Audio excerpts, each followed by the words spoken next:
Muy bienvenido de nuevo a nuestro encuentro semanal en torno a un libro especial. Todos los libros de la Biblia son especiales, pero tal vez el Evangelio de Juan, que nos ocupa, sea especial por ser probablemente el último que se escribió de toda la Biblia apostólica. Si es el último, el autor, Juan, ya había escuchado, había visto el desarrollo de cómo había pasado el tiempo desde que Jesús ascendió al cielo hasta sus días, un número determinado de décadas. Por eso él va a situar como un resumen de lo que se suele llamar a lo largo de la época de la cristiandad la cristología.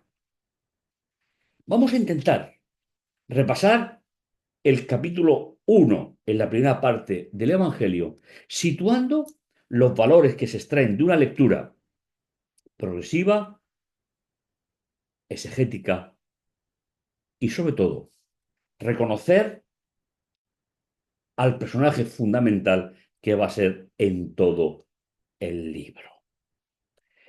Este tercer tema de la serie va a llevar por título la historia de fondo, el prólogo del libro. En el prólogo se nos va a presentar aquellos aspectos fundamentales, tanto eternos como históricos, del protagonista del libro. Y vamos a hacerlo leyendo, analizando, presentando diferentes posibilidades de traducción en términos importantes, lógicamente elegidos bajo un criterio, para que podamos comprender que tal vez algunas cosas que hemos oído, se han escrito a lo largo de los siglos, estaban desenfocadas por un problema puramente literario.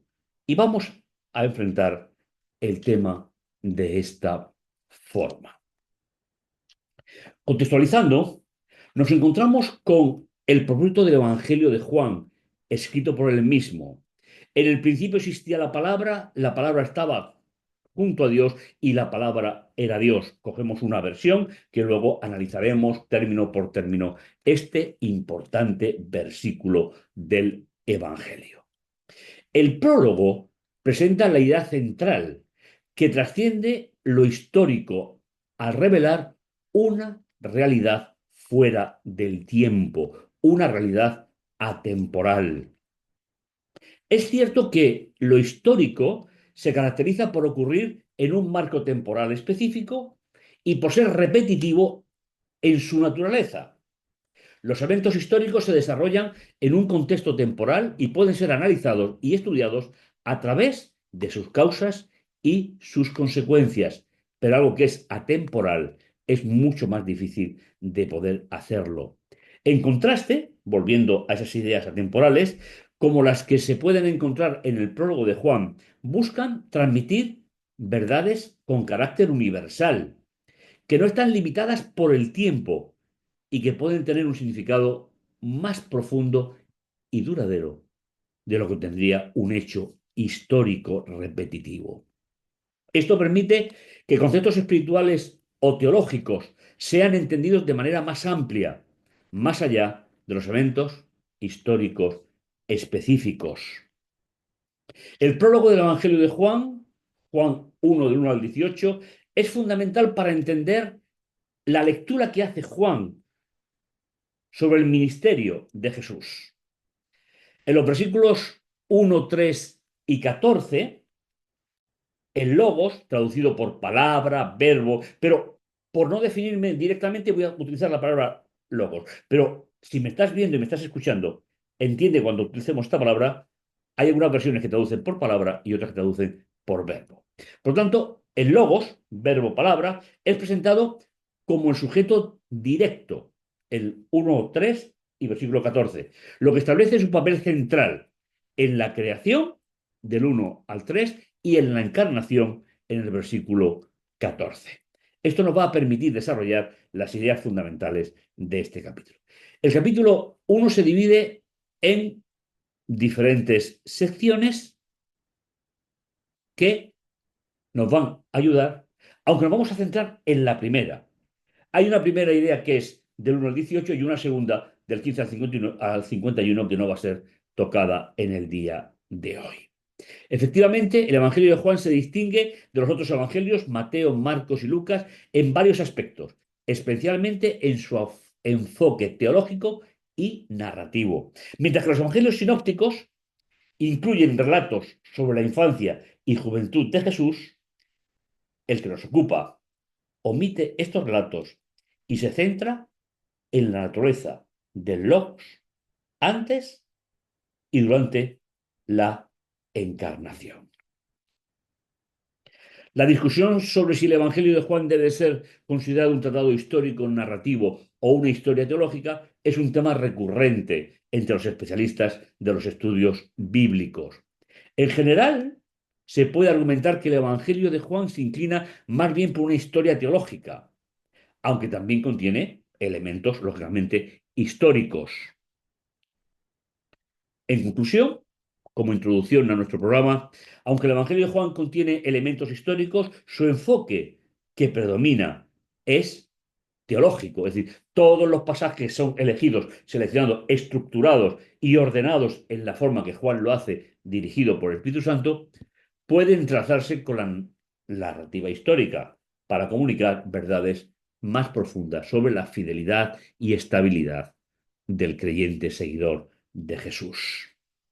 Si miramos atentamente la posibilidad de dividir en paralelismo semítico el primer capítulo, la primera parte del capítulo, nos encontramos introducción.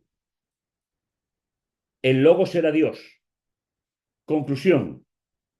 El Logos es el único Dios engendrado, que sería el último versículo. Luego nos va a presentar del 3 al 10 antes de la llegada histórica del Logos.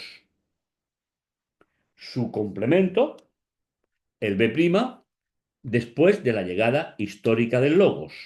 Y en el centro, como idea fundamental siguiendo la estructura de pensamiento semita de la época, la llegada histórica del Logos y sus implicaciones en el plan de salvación. Si dividimos más, mucho más las secciones, nos encontraremos, tal y como se establece en el texto griego, una división más ampliada, más ajustada, que como vas a poder disponer de ella en la grabación que dispondrás a continuación, pues no voy a incidir mucho, pero simplemente hay 5 partes, el logos en la eternidad, es decir, antes de la encarnación, en la antigüedad, la llegada histórica del logos, los nacidos de Dios, la llegada del logos, su humanidad,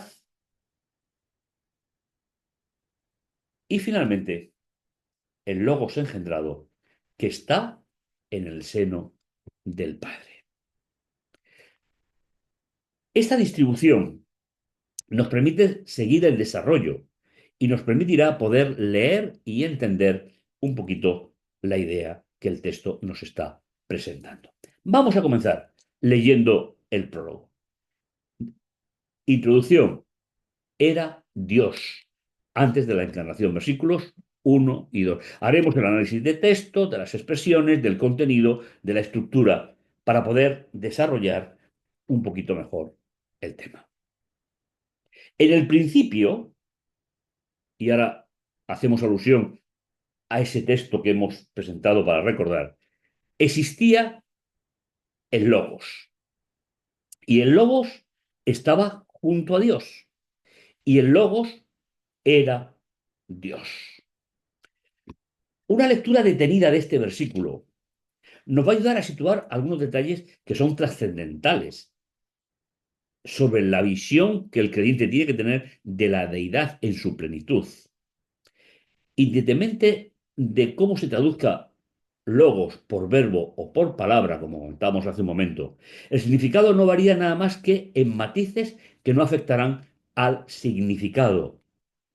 El texto, en el texto encontramos tres sentencias que son la base de la reflexión. La primera, en el principio existía el logos. El Logos estaba junto a Dios y el Logos era Dios. Si miráis el texto griego, dice Dios era el Logos, pero por llevar el artículo determinado Logos, se traduce en primer lugar sobre la segunda expresión. En el principio era el Logos. Y empezamos a analizar las tres sentencias. Al utilizar a través de la Septuaginta al principio, el Evangelio se sitúa en el contexto de Génesis 1:1. En principio, Bereshit creó, Bará, está relacionada con una creación de la nada, Elohim, situándonos en el contexto de la creación, como acabamos de decir. Juan se sitúa en una realidad anterior a la creación, precediendo a la propia creación. Tenemos que seguir la lógica para que sea el texto el que hable y no las grandes tradiciones y largas en el tiempo. Elohim es un plural. Y sin entrar en detalles en concreto y precisos sobre Génesis 1:1, está claro que el plural indica varias personas divinas junto a un verbo en singular, creó, bará, con lo cual ya nos va introduciendo en que lo que Juan va a utilizar está basado en la cosmovisión que encontramos en el primer capítulo de Génesis. Otro punto importante, hagamos al ser humano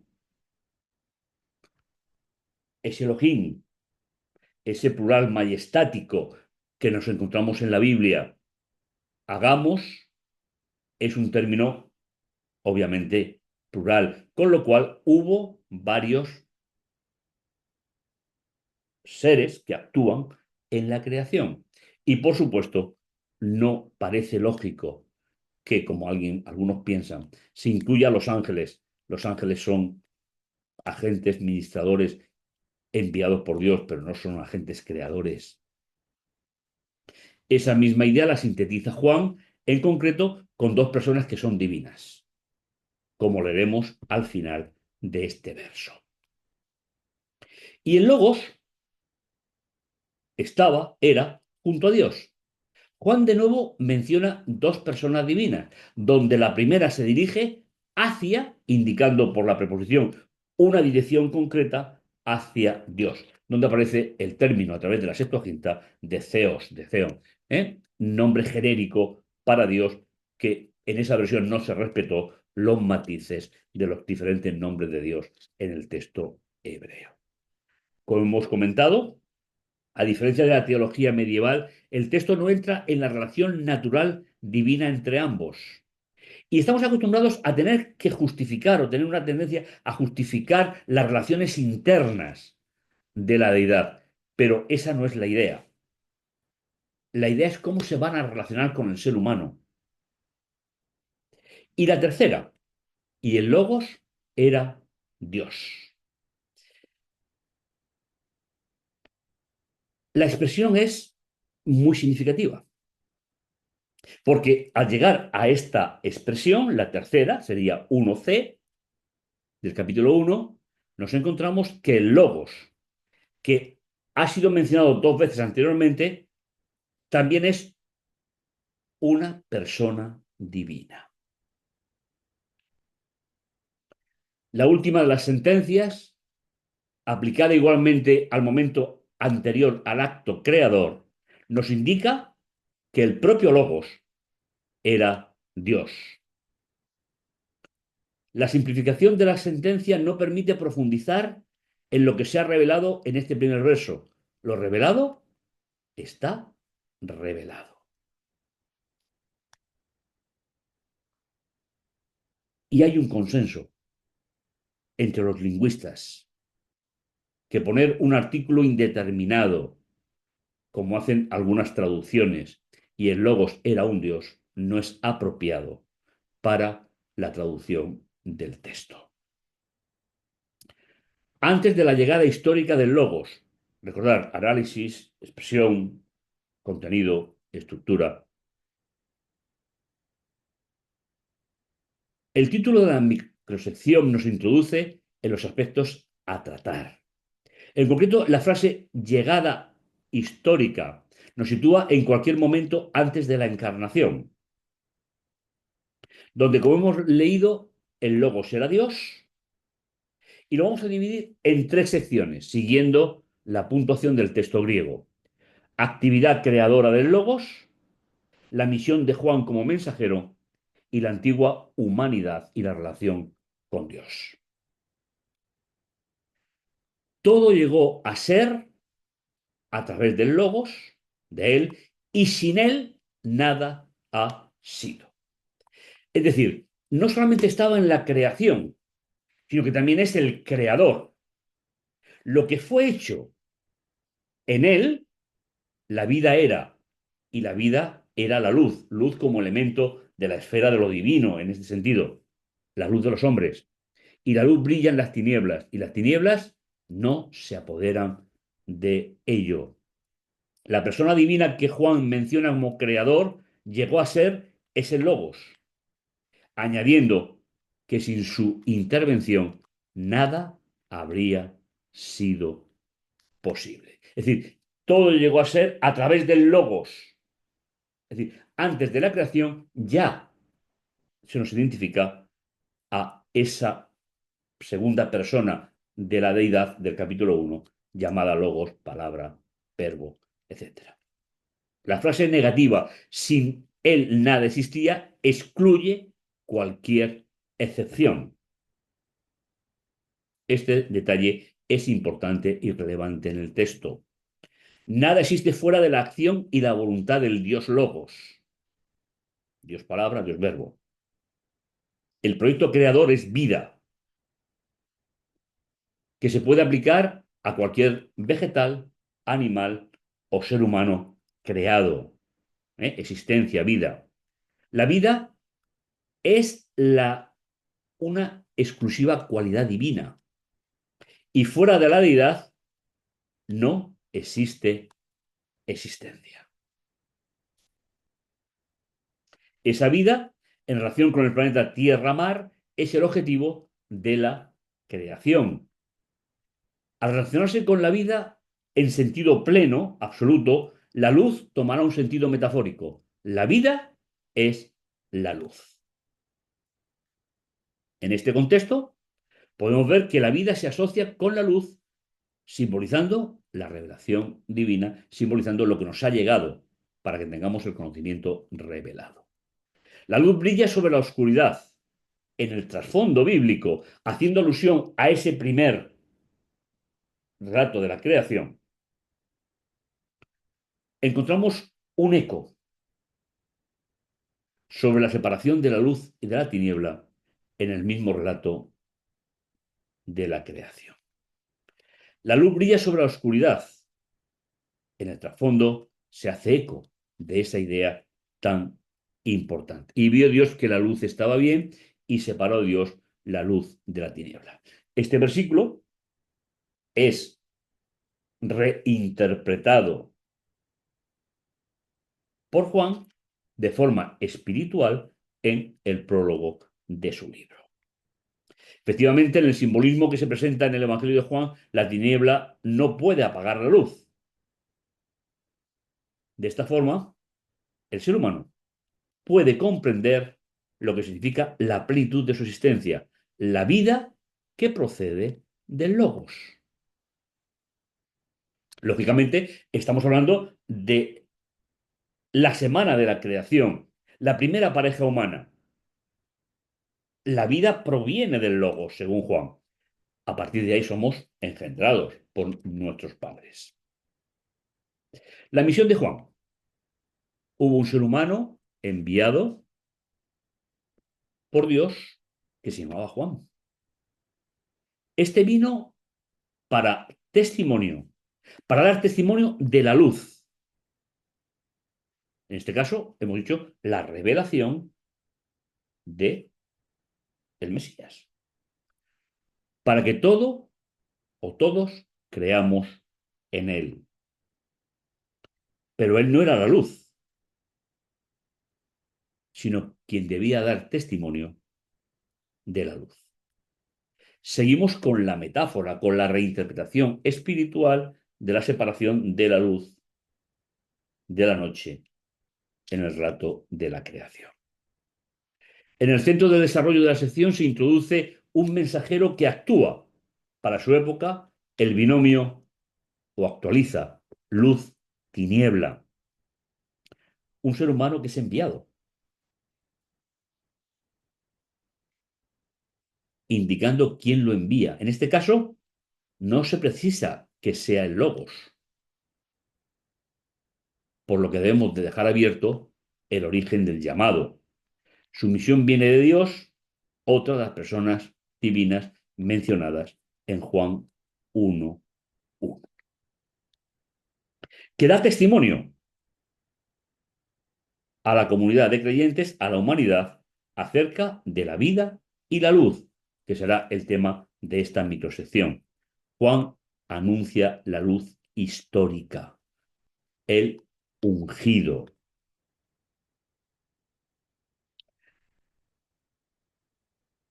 La antigua humanidad y el rechazo era la luz verdadera que ilumina todo ser humano, viniendo a este mundo, 1:9. En el mundo estaba, era, emplea el mismo verbo, y el mundo fue hecho por él, pero el mundo no llegó a conocer, ginosco, es decir, se refiere a una profunda relación. No se refiere a los que lo conocieron en las calles de Palestina, de Galilea, sino llegar a entender, comprender su misión en favor nuestra. Conocer, llegar a conocer, entender o comprender, ¿sí? No se llegó a entender plenamente su misión. Juan, como precursor, no era la luz verdadera. El Logos era esa luz verdadera que vino a alumbrar a toda la humanidad. En el planeta estaba, y aunque creador, pues el mundo llegó a él, llegó a ser, existir, no fue reconocido. Estos dos versos se resumen la situación de la sociedad antes de la llegada del Logos. Vivían en tinieblas. O dicho de otra manera, como veremos en el desarrollo del Evangelio, no se había resuelto el plan de la salvación, no se había resuelto la situación pecaminosa del ser humano. El propósito divino era que la humanidad conociera al Dios Logos en toda su plenitud.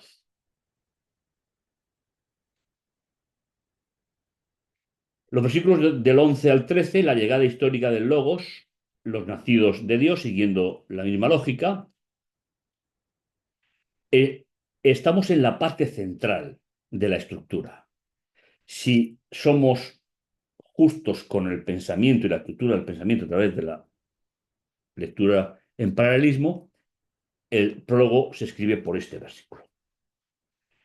Vino los suyos, mas los suyos no lo recibieron. Y la palabra que se utiliza está compuesta por la preposición junto a y tomar o recibir. Es decir, vino junto a los suyos, pero ellos no lo tomaron o lo recibieron. Pero a todos los que lo recibieron, les dio potestad. Podemos traducir el término por libertad de elección, derecho a actuar o decidir. Me gusta libertad de elección. Pero todos los que lo recibieron les dio libertad de elección para hacerse hijos de Dios. Es decir, niño en general, descendencia, posteridad, a los que creen en su nombre. Y volviendo a la expectativa semítica del texto, el nombre siempre identifica la personalidad.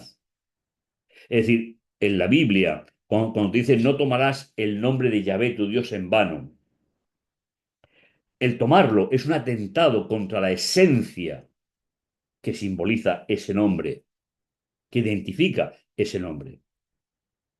Y además nos dice que estos, los que se nos ha dado la libertad de elección para ser hijos de Dios,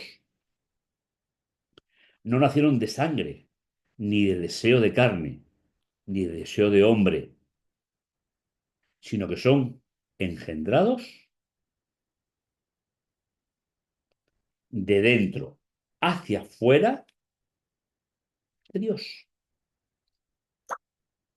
Y aquí nos encontramos con esa idea preciosa de que Jesús resuelve el problema de la humanidad, para luego poder resolver los problemas personales.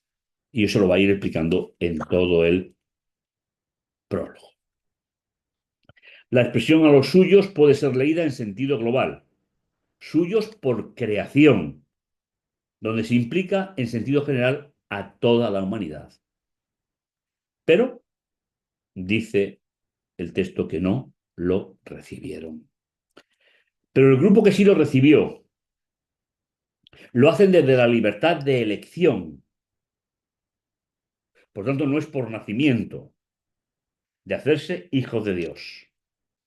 El ser humano puede llegar a ser hijo de Dios por adopción, no por creación de la raza humana, porque el pecado entró en nuestro planeta. Con la entrada del pecado, el ser humano perdió la histórica de la filiación de ser criatura de Dios. Es con la venida histórica del Logos que, por libre albedrío humano, que somos adoptados como hijos legítimos de Dios. Y como resultado, encontramos el plan eterno de salvación. La llegada del Logos, su humanidad. Aquí vamos a dar un salto cuantitativo importante. El siglo XIV se va a convertir en un punto estratégico para la concepción del Logos. Y dice el Logos, que en el versículo 1 es Dios, que está antes de la creación y que solamente se le llama Logos, se hizo alguien de carne y hueso, se hizo una persona, no solamente se puede referir al aspecto físico, y puso su residencia, es decir, vivir, habitar, entre nosotros. Y Juan, que escribe mucho tiempo después, dice, nosotros vimos su gloria, la gloria que recibió del Padre como único Hijo, lleno de gracia y de verdad. Y veis que se introducen términos que hasta ahora no se han utilizado. Este verso, por su trascendencia e importancia, debe de ser analizado en su totalidad, con la intervención de cada una de las expresiones, sea comprometida desde lo particular hasta lo general. Comencemos. El texto se basa en el Logos, que es Dios eterno, divino y uno con Dios. Pero ahora hay una modificación sustancial que no existía nunca antes. El Logos es ahora ser humano, único. Entramos en el periodo de la encarnación.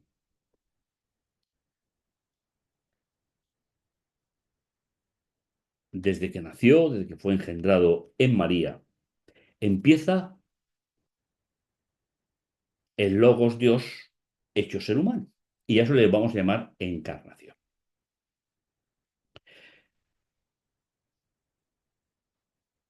El término que se emplea para hablar de Jesús, monogenés, tiene un prefijo. Este prefijo significa uno o solo. Indica singularidad o exclusividad. Hemos hablado de que los demás somos hijos de Dios por adopción, pero el Logos hecho ser humano es el único hijo de Dios. Y Genés, esta viene de raza, familia o tipo. En este contexto se refiere a la idea de nacer o de producir. El logos ahora es ser humano. No estaba en la creación. Y para que nadie interprete mal las palabras, ya hemos dicho claramente que el logos es anterior a cualquier creación. Pero el logos hecho ser humano sí que tiene un principio. Y con esto ni negamos la eternidad, simplemente estamos situándolo en la historia.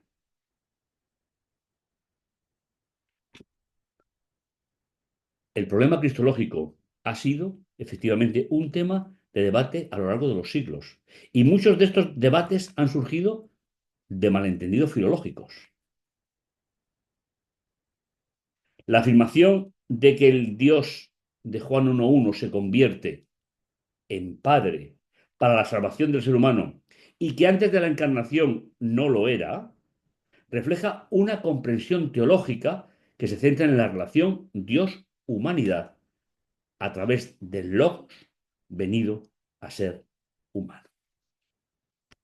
Lo que nosotros tenemos que diferenciar, y creo que hay que hacer hincapié en este punto por la importancia y trascendencia, la encarnación es el periodo en el que el verbo, la palabra, se hace ser humano y entra en la historia del ser humano. Pero como tal, no estaba en la creación. En la creación estaba el Logos, que es Dios.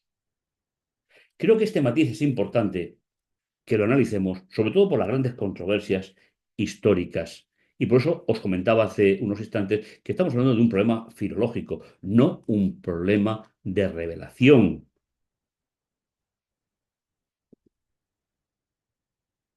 En la primera etapa, que tiene que ver con antes de la creación, no es el Hijo de Dios, es Dios en toda su expresión.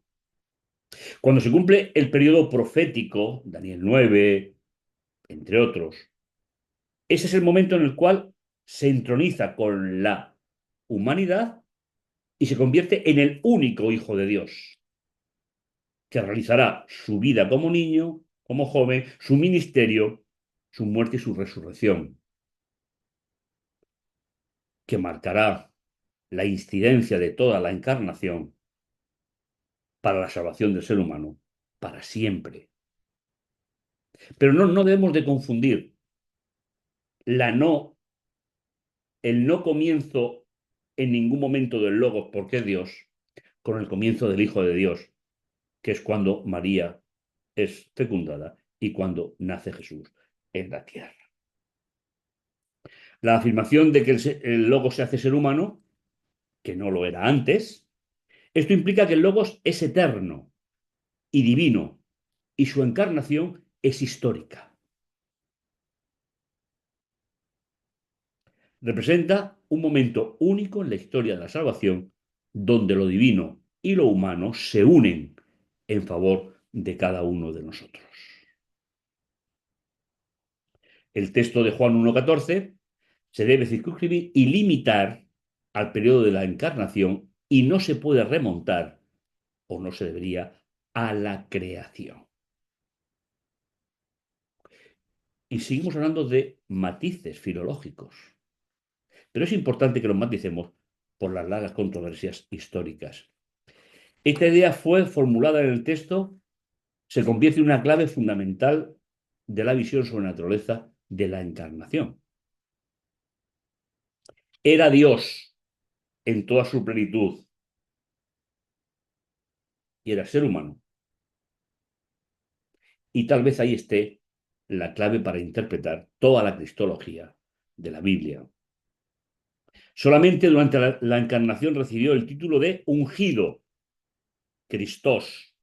Nosotros estamos acostumbrados a ver Cristo, cristología, pero eso finalmente es no haber traducido una palabra. un sustantivo. Christos significa ungido o el Mesías, que cuando se aplica al Dios encarnado, lógicamente se convierte en un título, pero que finalmente se podía aplicar a reyes, sacerdotes, título nunca antes utilizado en la Biblia hebrea. Y esto es importante. Si limitamos el vocabulario, podemos entender perfectamente la dimensión de lo que estamos hablando. Juan daba testimonio de él proclamando, este era del que yo os dije. Veis que se corresponde con la parte anterior del centro. El que viene detrás de mí se ha puesto delante de mí porque existía antes. Protos, primero, más temprano, antes que yo. Pero no debemos de confundir la existencia de antes con la existencia en la encarnación. Y creo que hay que reincidir en este tema. ¿Dónde Juan dice que era antes que él? No como el Dios encarnado, sino Dios en toda su plenitud. Y creo que el tema puede quedar más o menos claro, si atendemos a los textos. Juan continúa estableciendo las relaciones y principios de la encarnación. Antes de ese momento existía como Dios. En la encarnación se convierte en el Hijo único de Dios. Es decir, antes de la encarnación es Juan 1.1. Como explicación a Génesis 1.1. El término hebreo Bereshit, con el que empieza el libro de Génesis, es traducido por enargé, en principio. No suele llevar artículo. Antes de este momento, es decir, antes de la encarnación, existe como Dios, es Dios. En la encarnación se convierte en el único Hijo de Dios. La expresión único Hijo de Dios indica que Él es el representante de la deidad en la tierra. Jesús va a acuñar varios títulos. En algún momento será Hijo de Hombre, con lo cual será el representante de la humanidad ante el trono de Dios. Pero en el caso que nos ocupa, es el Hijo, es decir, el representante de la deidad en la tierra.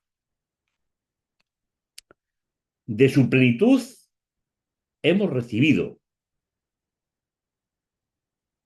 todos gracia por gracia, es decir, favor, cuidado, ayuda, buena voluntad.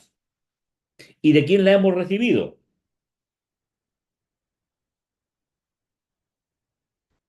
Lo hemos visto en el versículo 14.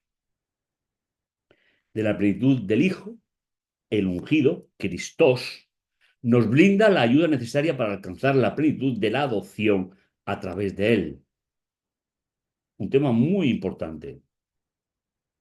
El logos en la antigua y en la nueva alianza. Porque la ley fue dada por medio de Moisés.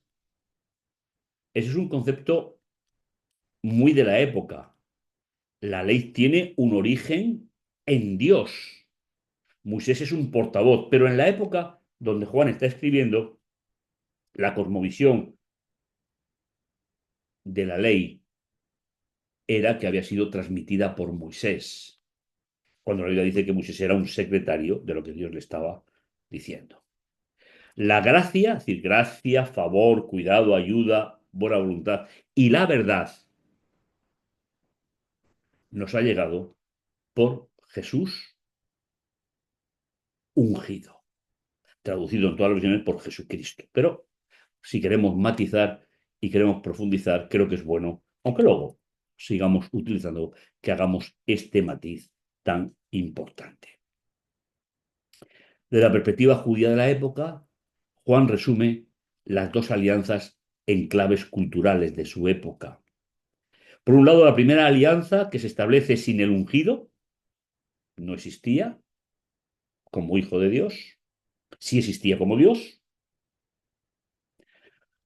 Por otro lado, la segunda, que se inicia con su llegada, y así comienza el plan de salvación, anunciado por los profetas, anunciado desde la propia palabra de Elohim en Génesis capítulo 3. En la primera alianza, la ley solo podía señalar el pecado. Ahora, con el mismo propósito, eso no va a cambiar, pero se incorpora la figura de Jesús, el ungido, como la solución definitiva al pecado que la ley había señalado desde los comienzos de la historia de la relación de Dios con el hombre. El Logos engendrado que está en el seno del Padre. Y así llegamos al último versículo del prólogo del libro. A Dios, ese Dios de uno, nadie lo ha visto jamás. Lo ha contado el Hijo único, que ha vuelto después de la resurrección al lugar de donde procede.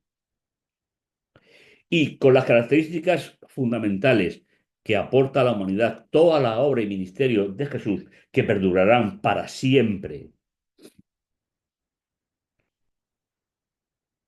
ya no deberíamos de considerarlo como hijo de Dios, sino como Dios en toda su plenitud, que sería el tercer periodo de la existencia eterna del Logos.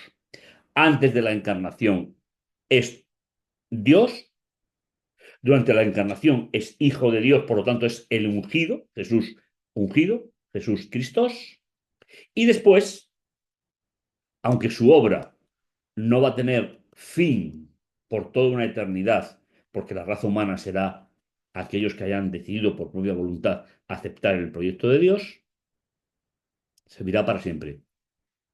Pero no hay indicios de que se vaya a quedar como hijo de Dios, sino que vuelve a la plenitud, como dice 1:1. El versículo 18 es el colofón del prólogo del libro, complementado estructuralmente con el paralelismo del verso 1. Fijaos, el 1 dice, era Dios. El 1:18 es el único Dios en su plenitud engendrado. Y así cerramos, pasando por el versículo 14, que el Logo se hizo ser humano y puso su tienda de campaña entre nosotros. La frase el unigénito de Dios, con el que termina el prólogo, abre la lectura del periodo de la encarnación, que será todo el libro, exceptuando al final que el resucitado, pues, va a mantener alguna diferencia con la realidad de su periodo anterior. Es con él que termina el prólogo, abre la lectura al periodo de la encarnación. Es la aplicación máxima de Dios para la humanidad.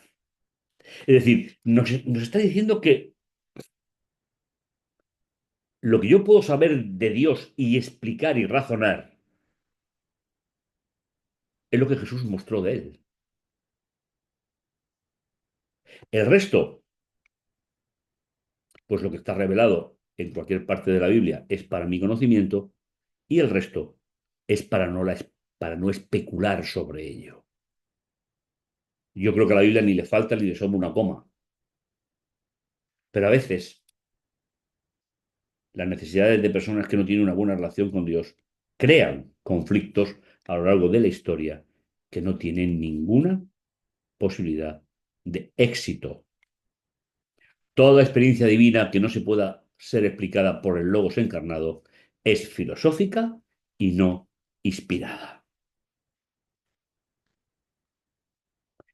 Como conclusión final,